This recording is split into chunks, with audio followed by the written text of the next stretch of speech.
Welcome to the Gateless Podcast. I'm really glad that you're here. I'm your host, Kara K-Roos.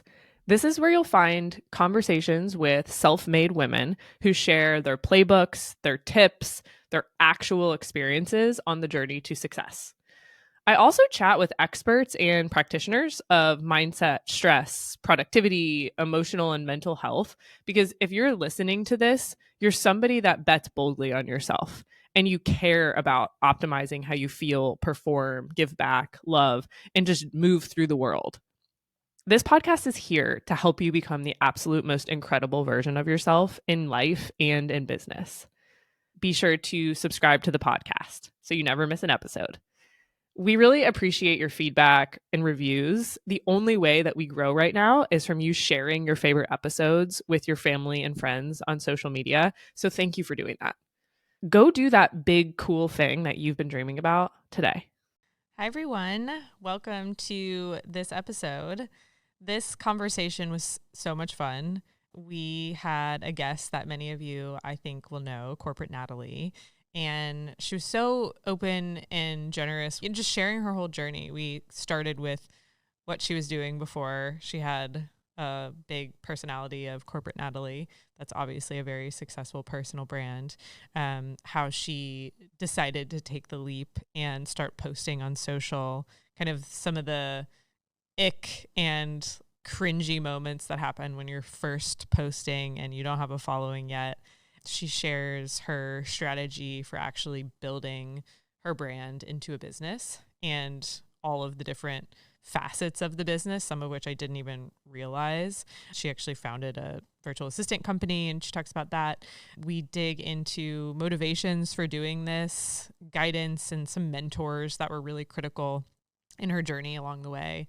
And then finally, some of the things that were gatekept from her during the process of building, a media kit and figuring out what rates to charge in brand partnerships and the specifics of how to monetize a personal brand when you are a content creator. And just the fact that there was no playbook shared with her. She had a couple people that helped along the way, but there were also some things that were totally gatekept. And, we hate that around here. Natalie was very honest. This episode is packed with tips and tricks on how to do it better, how to do it quicker and faster if you want to begin a journey in content creation.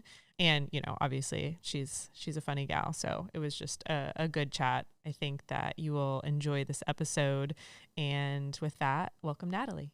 Let's start with just giving us a quick little overview of what you're working on lately. Mm-hmm. I think we don't really need to give you a big introduction. Most people know who you are. Even my mother knows who you are. So honored. But I would love to get a quick overview of recent projects, what you're working on. If you want to just summarize what you do, maybe that, because I actually would be curious. Day-to-day. Yeah, I love that. Let's dive in. So I obviously started making content in the pandemic. It was very work from home specific. It was kind of offering this outlet of no one's talking about work online. And I sort of tried to bring light to that. I think there's a lot of corporate creators now in the space, but I was excited to sort of like lead the charge in a way on these kind of work from home videos when a lot of people were scared to talk about it. And so from then I have expanded the brand. I'm trying to really diversify content all under the pillar of relatability, right? I want it to be shareable. I want to do moms on Thanksgiving, the friend who does this. And so really trying this year specifically to stretch my boundaries as like a comedic content creator and see what bits come out of it. I also launched a podcast. I don't know when this is airing, but yesterday I launched a podcast, Demoted. Love it. With Ross Pomerantz, who plays the character Corporate Bro. And that's been very fun to just explore. We can talk about podcasting in general, but people think it's like you just set up a mic and record and you have all these. We have 3 cameras here. There's lighting. We have a producer here. It's a whole thing. It's a whole thing. But that's been a really fun project. And I think my biggest takeaway from having a following is that if you're not trying new things and starting new initiatives and really taking advantage of it, you're just falling behind. Yeah. And when people first start, I'm again making assumptions. I'm just full of assumptions. I love assuming. Okay, great. Yeah. I would assume that when you first start in content creation, it's pretty uncomfortable. And as you get reps in and you have some success, it's a little bit more comfortable. But how long can you actually stay in the comfort before you're like itching to go do something totally new and like, okay, I need to go build a new muscle or figure out if I am, I don't know, whether it's a new platform or just new types of brands that you're working with, whatever it is. Yeah, I'm curious like how long. From where I'm sitting and probably where most people are sitting who will be listening to this, content creation is endlessly uncomfortable. Mm-hmm. But I'm curious if that's actually true when you're doing it all the time. It is. So I'll start with kind of how I was feeling when I first started making content, which I never said, I want to set out to be a content creator. I want to be an influencer. I really was just like, I'm bored. Yeah. We're all making sourdough. We're doing these like weird things during COVID. I'm going to try it myself and I'm going to try making videos. Yeah. Videos became my kind of creative outlet in this dark time. And I was able to turn it into a business and start these other pillars. But still to this day, I still am Corporate Natalie. I still do corporate videos. I can't stray away from that. And I think do what you know. If you're sitting in front of a camera, it's recording and you have nothing to say and you're terrified, maybe either content creation isn't for you or what you're talking about isn't for you. And so it should feel comfortable and it should flow out of you because once you're doing this for a few years, it will be exhausting and draining and it will not be fun anymore. And so having that joy of content creation from the start is really important. I want to go down like real far down that track. But before we do it, let's go back to, can you take us back to what your life was like before you were officially a content creator? Oh my gosh. Yes. I also love the word content creator. I hate the word influencer, so thank you for saying that. But before I was working at Deloitte, I was traveling across the country, just living the consultant life. Minnesota. Yeah, we released that. And then COVID hit and I felt like kind of purposeless. I'm like, where are my hotel points? Where are my flight miles? Like what's happening? I thought that was the whole point of this consulting thing. And I've always been like the one at the dinner table who's cracking the jokes, the middler who likes to sit in the middle of the table and tell all the stories. Like that is totally me. So life was like all of us during COVID. It was confusing. It was weird. It was, what do I want to do with my life? And making the videos, I think what I had, you mentioned my mom earlier, like I feel like I've always just been super confident and I like thank my mom for that, for just being like, yeah, honey, try it, go for it. Like I never was afraid to try things.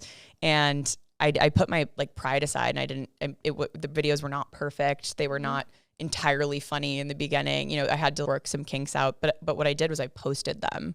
And so I'm so thankful to 2020 me for being brave enough to do that.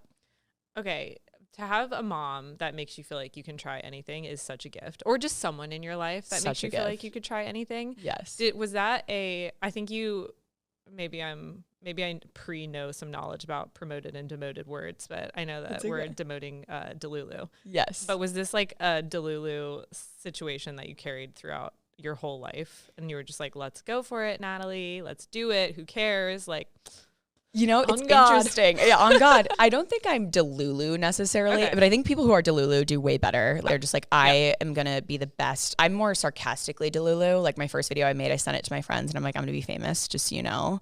And so sort of just self-deprecating Delulu, I guess.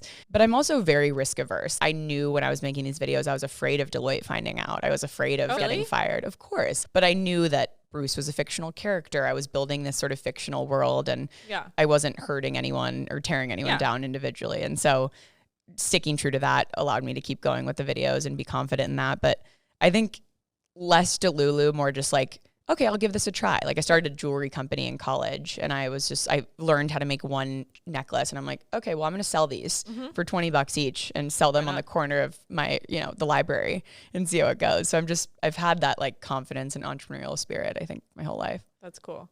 What was the first video that you felt like, oh my God, I might be good at this? I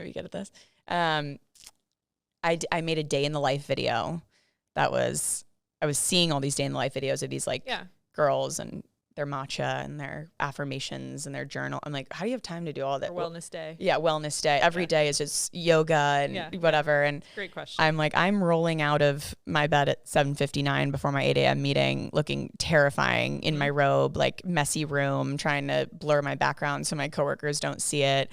And I think just like I did a day in the life that sort of flipped that trend on its head and people really liked that. So that was one of my big first moments. My two most viral videos, this is super interesting, are not related to corporate at all. And I think that's just, it's like me holding a sign up. Have you seen that on like my TikTok page to the girl across the street from me? Yes. Oh yeah. Yes. And so that's like my number one, like 14 million views video. And was that an authentic scenario? Of course not. That's my friend Morgan. Okay. I love sharing that that's not real. Every that. like clickbaity, like YouTube-y thing that you see, real. It's not real. Pranking my husband. Husband knew. You had to set up the tripod somewhere, right? Husband knows you're doing this. Yeah. So okay, that's a good reminder. Yeah, but it's interesting that it's not corporate related. And I think it's because everyone can relate to a sign video. Not everyone works in corporate America.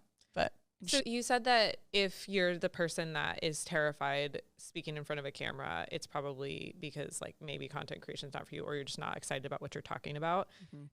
How, and you mentioned you've always been the person that's cracking jokes, the middler, as you say.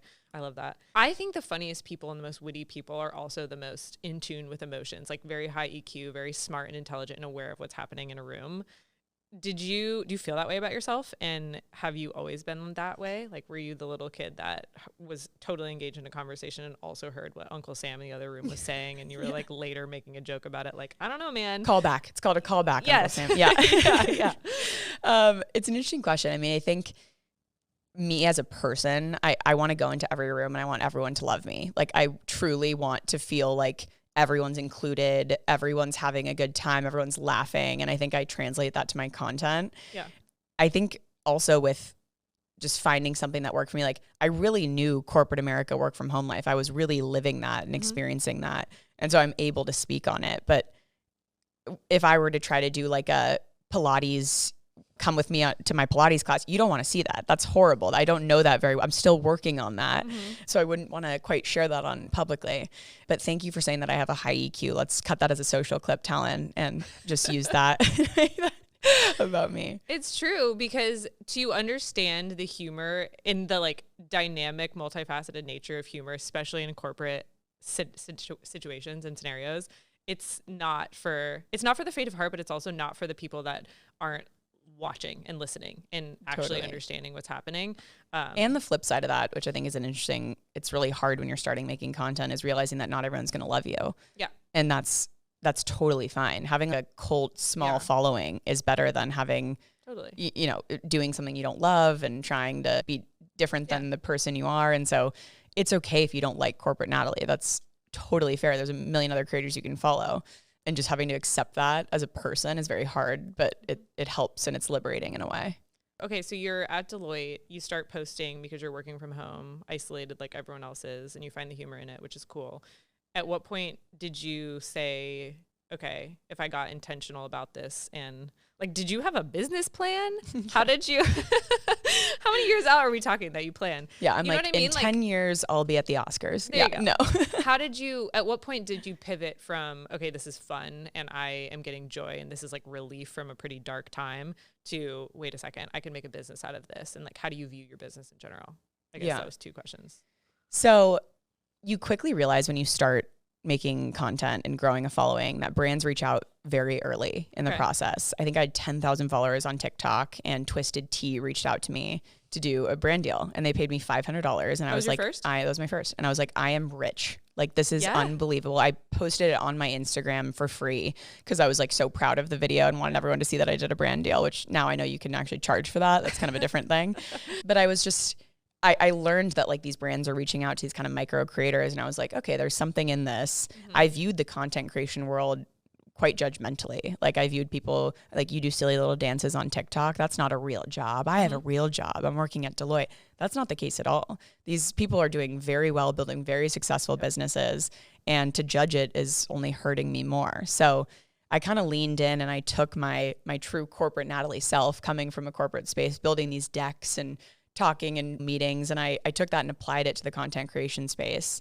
And I built a media kit, which is something that you send to brands that has like your rates and your story and your engagement and your following. And I built an awesome deck because, oh great, I use PowerPoint every day at Deloitte. I'm great at this. Yeah. And I sent that around, and that really helped build the brand. I started like selling myself on calls and setting my rates and talking to my creator friends and trying to just learn by doing. And I soon realized, I'm like, I can make money on this. This is crazy. Like, I would be stupid to not at least try it. How were you choosing the brands that you proactively were reaching out to? So I, in the beginning, didn't do any outreach just because I had the full-time job and I didn't really have time to do the pitching.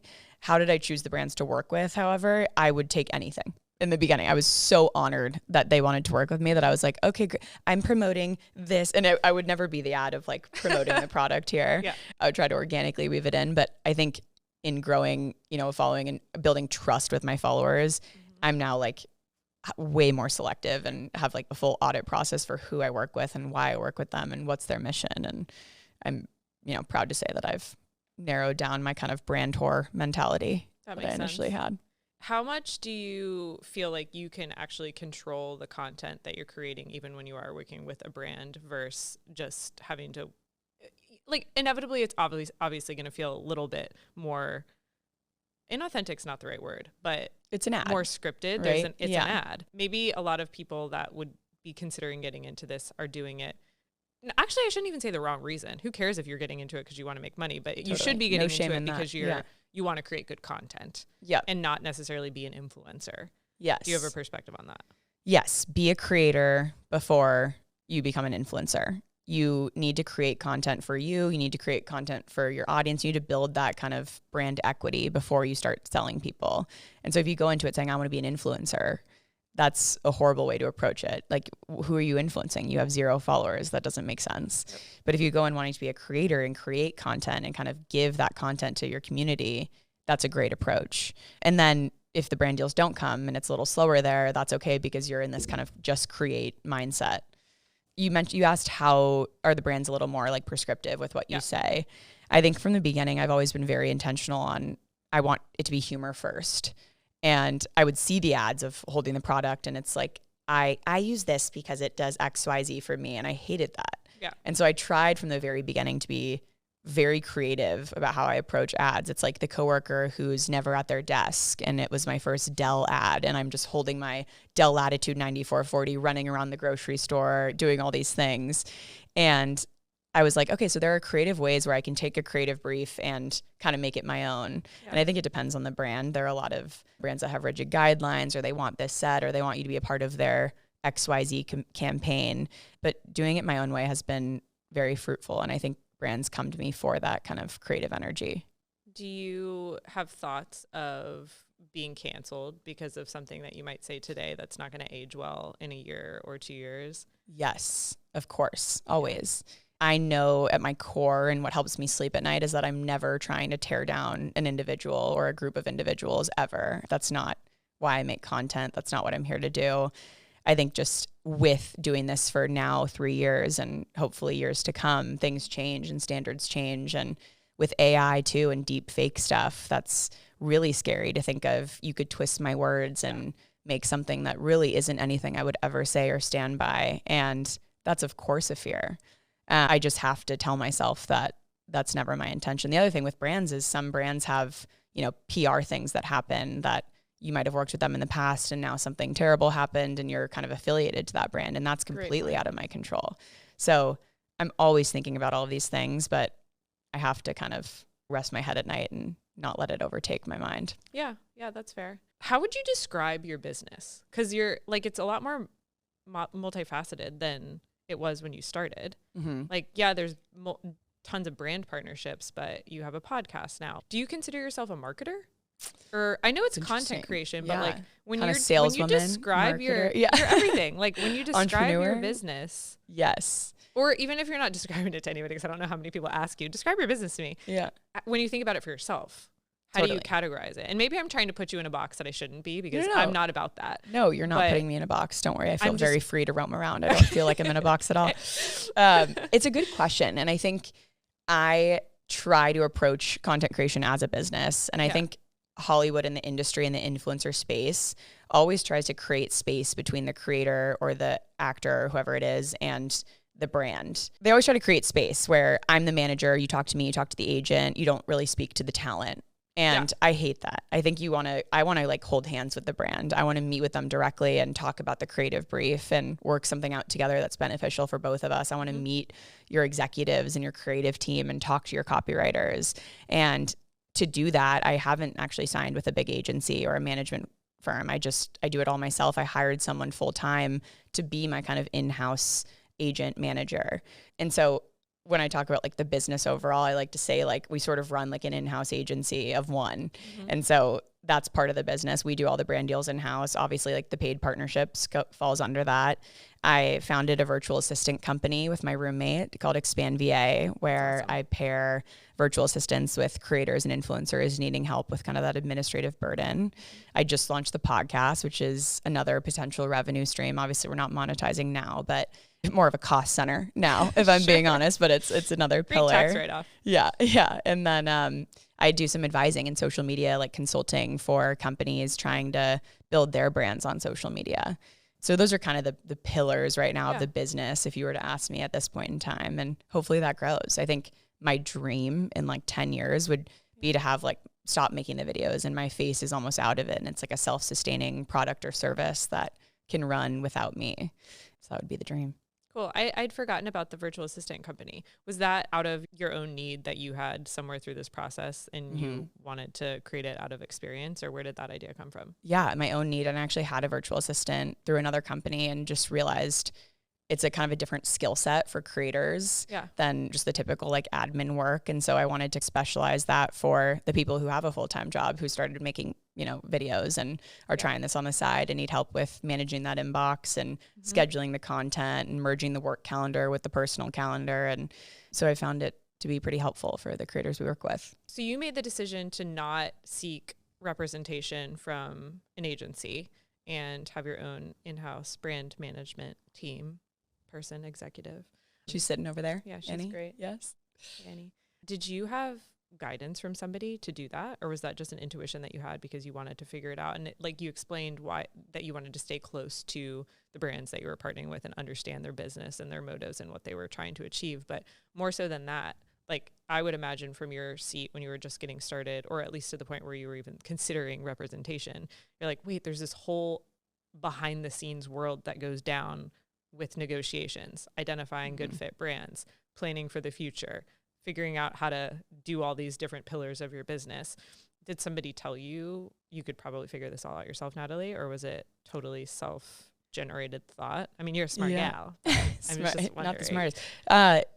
It kind of self-generated thought. I think no one told me to do it or to not do it, but it was more like if I've done it this much and I've got these brand deals, I had secured like Dell, SoFi, these companies that to me initially, if I had gone into this, I would be like, I would have never had access to them. And I had secured these relationships and just felt like I know how to do this. I can do it on my own. And why would I want to, I mean, transparently, you give these agencies 20% of your deals to what? Send a few emails and schedule. I don't even know like what I've talked to a lot of creators and different agencies offer different things, but I am so thankful that I have Annie full-time who helps me script. I mean, you just heard us, we were like scripting a brand deal, like, and collaborating on that idea and, you know, posting the content and helping with every step in between and just being so intimately involved. It's been just incredibly helpful. Yeah, that makes a ton of sense. Like for you to have more control over it and not feel like you're getting a piece of someone's time as opposed to having a true partnership. Yeah, being one of their 20 creators that they rep, you know, I'm selfish. Of course, you should be. It makes total sense. It's crazy that you've only been really doing this since 2020. But when you think about the 3-4 years that have passed, are there moments where you're like, that was cringe, or that was a failure that I learned from, or maybe a failure that you're like, I wish it didn't happen? I don't know. Like, how have you, or is it all fond memories that you, when you think back? Yeah, mostly fond memories. I think you learn as you go. I think, let's see, one time I made a video. This was a really long time ago. And if people go to unearth it, go for it. But I made a video where a gym bro was like, I forget his name. Like, I'm Joseph and this is a day in my life. And he's like shredded and he's just not what I was at that time in my life. And I like stitched it and was like, I'm Natalie and I don't really like you. Like for no reason. I was just like tearing this guy apart and I thought it was funny. And like, I made a joke at his expense and I got completely attacked by the gym community of people like, you're fat. Why the hell are you saying this stuff? And honestly, it's fine. I attack someone who you love and follow and support. You can totally attack me. And it was like a learning where I'm like, I will never tear another creator down. Why the heck was I doing that? That was mean. And I was trying to make a joke and it felt so like I felt so small as a creator, and he felt so like he was like a huge like fitness creator that was like, he'll never see it. His followers won't see it. Sure, yeah. But it's like you're putting something online, and that was a huge learning. And it was such a small thing. Like I don't feel like, oh my God, I can't believe I did that. Like I'm honestly glad I did that to learn, like never tear someone down. But yeah, that was probably a mistake moment looking back. What about something that you're most proud of that you've accomplished? Oh my gosh. I am most proud of doing commercials for television with Paycom, a company does like payroll, like HR service. And they reached out to me, and when I was just like a creator, and they were like, we want to try to take TikTok to like TV, and we want to put you in a commercial. And I was so flattered, and just, it felt so out of my league. And it just like, it was a 5-day shoot, and a whole team and a whole crew, and like a 40-person production crew that it was just me on the set. There were a few extras for some of the scenes, but we filmed like 20 commercials. I was just like crying after. It was such a moment of like, I cannot believe, like when they were like, that's a wrap on Corporate Natalie. And I actually did that 2 years in a row with them. And the first round of commercials played on like every major sports like network and channel. And I was at a sports bar with friends, and I am on the TV, and all my friends are like cheering for me. Wow. And it was just like such a moment where I felt like almost like I've made it. Like, this is crazy. Like I could retire and be like, okay, well, I was on TV, so that was cool. But yeah, a lot of pinch me moments, and that was definitely one of them. Yeah, that's an amazing one. So some people are driven to have moments like that where they can feel proud of themselves. Some people are driven for moments where they feel like they've impacted somebody. When you think about what's motivating you to continue growing your business and to continue putting yourself out there, because that's really what I find most, like, I'm so in awe of people, especially you, that can put yourself out there every day, and you've gotten over a hump of caring. Of course, you still care what people think, because everyone wants to be like, and everyone wants to care what people, everyone wants to feel like they have a positive reputation, but to show up on social media and try new things and continuously evolve it's really big. I mean, a lot of people don't have, that's the fear around that stops a lot of people from even starting. Yeah. So even if that's not super hard for you anymore, I am very curious to hear about your motivations look like to just keep going and keep building, keep grinding and like, out the content. Yeah, making it an impact and growing a really successful business. Like, you're on an awesome trajectory. And so, yeah, can you just share a little bit about that? It's a great question. What motivates me to keep going? I think what I've recently done is start speaking at conferences and meeting people and doing almost like meet and greets and meeting these mostly women, or my followers like 95% women, which I love.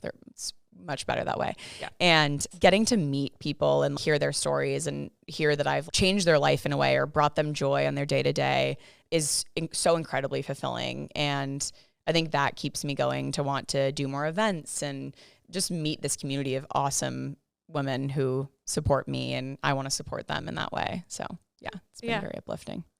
That's a great one. Did you have anybody in your network or life community friend group that was a mentor for you through the process of building a brand and content creation and all of that? I love mentors. I think people in their careers now are obsessed with like mentorship, and like I'll have Gen Z people ask me like, can you be my mentor? How do you be my mentor? It's maybe, but you have to, mentorship. It's not really how it works. It's not how it works. You have to build a relationship and then it grows from there.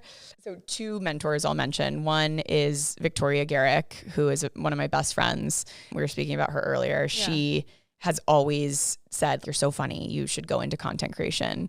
And she's been doing it for way longer than I have. She started in college making videos, and she is someone who just, through this entire experience, we now do the exact same thing. We make videos online, and she could not be more supportive of this, career path that I've taken, and honestly followed in her footsteps. So she's just a mentor in every way. And in the beginning, she'd be like, here's what I think you should charge, and talk about rates and just these things that are gate kept, as Gateless Podcast would like to, talk about. But she's been great in that way, and I'm just super thankful to her. And another tip is like, a mentor can be a friend or a peer. A mentor doesn't have to be someone older and wiser than you. It can be someone who you just look up to in a way, or one aspect of their life. So I think as women and peers and friends, especially at this phase of life, it's a lot easier said than done to be like, I will support you in everything that you do and be genuinely happy for your friends and your coworkers and these women around you. And it's sad that's just the reality, but it is. We're competitive and things happen and it could go a lot of different ways. But with Victoria, I'm so thankful that she's always been so uplifting and supportive of me, basically following her on her content creation journey and following in her footsteps and helping me with my rate card and my media kit and what rates to charge and how to talk to brands and just helping me navigate from the beginning. So very thankful to her for that. My other mentor is actually someone from my first job at Deloitte named Steve. And Steve has supported me in everything that I've done and is still a mentor to this day, even though your advice when you're working as a consultant at Deloitte versus an influencer is slightly different, but he's been able to really apply it well. He said to me, if you want more money, because I'm, of course, as everyone does, complaining about their salary and wanting to get paid more. If you want more money, of course, I have my 9 to 5, but I also have my 5 to 9, which is slightly toxic with working that many hours in the day. But it gave me a little bit of like hope that I could do something outside of this job that's seemingly all consuming of my life. I mean, you do this outside of your insanely professional, amazing job at Bravado. And so, which Bravado is, no. Brought to you by Bravado. Brought to you by Bravado. But I think it's really cool. And now everyone's interested in doing multiple things and wearing many hats. And Steve's been a huge mentor in that way for me. Sweet Steve. Love Steve. Love. Do we want to talk about Bravado and your work and how many hats that you wear? Let's not. It's too. I try not to think about it too hard. Okay. It becomes and having a kid. I mean, like, why am I answering the question? I just don't. I don't think about how much it is very often, and I just think about why I'm doing it. Honestly, love that. The only think thing about that the I end try goal to stay focused and like the impact I'm trying to make. So, being the savvy content creator that you are, curious what trends or evolution of the space you think that we should look out for in 2024 for influencer marketing, content creation, just in general, like what's happening now that maybe is different in the past or how people are using their platforms differently. Yeah. Anything that comes to mind. Things change constantly. It's hard to keep up and with every new platform and where should I spend my time and put my content. One thing that I'm just noticing in general, and I don't know if you feel the same way, is like everyone is a creator. There's no, when I'm scrolling my TikTok page, I see a new face with every swipe that I scroll. And so knowing that and knowing that people are, I feel like a year ago posting on TikTok was so cringe. And now everyone's posting on TikTok and just giving it a try and like trying to edit a video and get it out there. Not everyone, but if you're listening to this podcast and you're thinking about trying content creation, know that the barriers to entry have never been lower. It's so easy to download CapCut or a similar editing software and try to post a get ready with me or a day in my life or just anything. You know, it's try it now and get in while you can, because you'll regret not doing it if you've wanted to. I'm also seeing obviously AI. Have you heard of it? It's like a hot button thing. A couple of people are talking about it. I've always been very anti embracing it. I'm like, AI is not funny. I know how to do things the way I do that. And I think whether it's in your job now or with content creation, embracing AI is just smart. You don't want to be the mom who doesn't understand Instagram and the coworker who's just anti all of that tech. If you use it and embrace it and get fluent in that language, you'll be better equipped in the future. And so for content, I use it for thought starters. I think only certain versions know who Corporate Natalie is, but more so just I did like a bit on a conspiracy theorist and I was like, what are some conspiracy theories? And just trying to like get sort of that creative juices flowing is very helpful. And so you can use it to automate subtitles and things, just simple little things to help, especially if you're starting your content creation journey alongside a full-time job. It's so helpful to why not use it? Yeah. So those are two trends that I'm noticing now.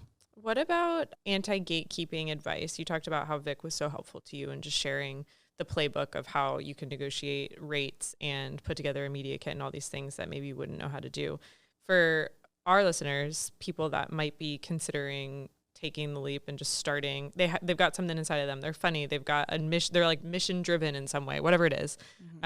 They want to start creating content and they probably, maybe they do, maybe they don't have a Vic in their life. What type of advice would you give to them? Maybe something that you wish you knew at the very beginning that would have helped you move faster or avoid mistakes that you can share. Yeah, I love this question. So first I'll say, just having done it all myself, I think one, if you're listening and you want to start content, you can do it yourself, especially in the beginning, and you should do it yourself, right? Because you want to learn and just get a taste for what this is like. If you start growing a following, I think the definition of a micro influencer now is like 5,000 followers. Like It can be very small, and you will be reached out to by brands. When you do, know that gifting is not a form of payment. You should be getting paid to promote a product, no matter how big or small you are. And if you're giving your rates and the brands are agreeing immediately, your rates are too low. Yeah. So always shoot for the stars, charge higher. And the worst thing they can say is no, and they'll counter and give a different number. But really just sell yourself and don't sell yourself short. That's great. That's a really good one. How do you defend, maybe I'm getting too detailed, but how do you defend a rate? Is it based on impressions or followers or your alignment with a brand? Like, how should somebody think about when they do set a rate, defending it to a brand if they get pushback? Yeah, that's a great question. So I think for me, I talked about the media kit, and here's another just tip. I would build kind of your story and show your following. For me, it's largely women, which is really great for brands because women buy, and women are shopping on Instagram and TikTok and willing to put that credit card down and make a purchase. Additionally, my followers are like millennials and people who are kind of affiliated with the corporate space and have money and buying power to make these purchasing decisions. So in my media kit, I sort of tell this story, and I'm like, hey, Dell, why should you work with me? Because this is your core audience. This is who will purchase a Dell, will get the option to get a Mac or a PC in their, a job offering and choose a Dell if Corporate Natalie has a Dell. And that's like a very powerful decision and very important for you as a business. And so showing how you align with the brand is super important. And knowing that you tell a unique story that another creator who's doing similar Get Ready With Me's can't tell, finding that kind of specific niche that you have is very important. Yeah, that's a great one. Where can everybody follow you if they don't already? Oh my gosh. And find the new pod. And the podcast. Yeah. Okay. Corporate Natalie on all accounts, TikTok, Instagram, YouTube, LinkedIn. If you're curious, I also post content on LinkedIn, a little bit long form kind of writing stuff. Also, the podcast is called Demoted, and you can find at Demoted Podcast across socials as well. You can watch the podcast on YouTube. You can listen on everything. Listen on everything. And I'd love for you to listen and follow along on my journey. Love that. Well, thank you for the thoughtful responses. I think that this is it's a cool opportunity to get to understand the savvy, smart businesswoman behind the brand that people see on social. So thank you for being here, and thanks for sharing such honest and thoughtful answers. I really appreciate it. Thank you so much. Thank you for being such a great interviewer. I appreciate it. Really fun. This was awesome. Are you somebody that loves to listen to podcasts, learn, and consume knowledge in general? But maybe you find the process of picking those episodes that are really value-packed and worth your time challenging? Am I right? You're busy. I get it. If that's the case, the Pod Squad is for you. Every Tuesday, Haley and I are dropping in your inbox the absolute best listens for personal development and business podcasts for the week. We will even give you the Cliff Notes version so that you can still apply the takeaways and consume the knowledge quickly, even if you don't have time to listen to them all. To get the rec sent to you, just go to getgateless.com/subscribe or click the link in the show notes and enter your email address, and that's all you have to do. You will look forward to this every single week, and it will just be your listening cue until the following Tuesday. I hope you enjoy.